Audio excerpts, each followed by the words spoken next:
Tax season is nearly here, so I want to go over some misconceptions that I've been hearing regarding cryptocurrencies and taxes. Keep in mind, none of this is financial advice. I am not a licensed accountant, so make sure to talk to your licensed professionals for your exact situation. First off, people were asking me, hey, do I only get taxed on cryptocurrencies if I move that money back to my bank? No.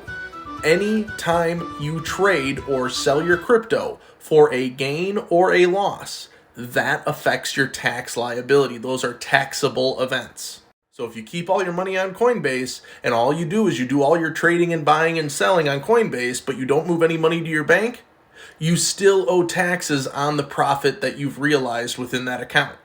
The next thing to note regarding your taxes and cryptocurrencies is if you hold a cryptocurrency asset for longer than a year before you sell or trade it for another asset, you will be taxed at a lesser rate than if you're just doing short-term trades, buys, and sells.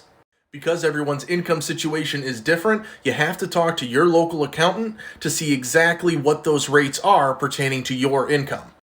If you are lending or staking cryptocurrency and getting paid interest, you will owe taxes on the interest that you are getting paid. If you are mining cryptocurrencies, that is like a business. So any Bitcoin or cryptocurrencies that you mine, you will have a taxable liability upon receiving that cryptocurrency. However, you should note that any of the electricity, any of the hardware, software, or any expenditure that you have pertaining to the mining of that cryptocurrency is tax deductible. And finally, if you want to avoid cryptocurrency taxes altogether, here's what you can do. You can go to a lending platform such as Celsius or BlockFi. And if you have Ethereum or Bitcoin, those are cryptocurrencies that lending platforms have a lot of confidence in. And with that confidence, when they back that loan, they'll give you a low interest rate. That low interest rate is usually hovering around 2%.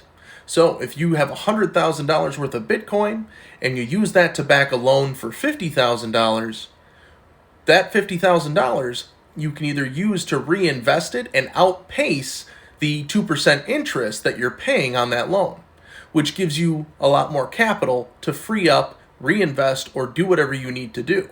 You can pay off that loan by either having multiple streams of income or using the money that you borrowed to reinvest, and as those monthly dividends or interest payments from those new investments come in, use that to pay it.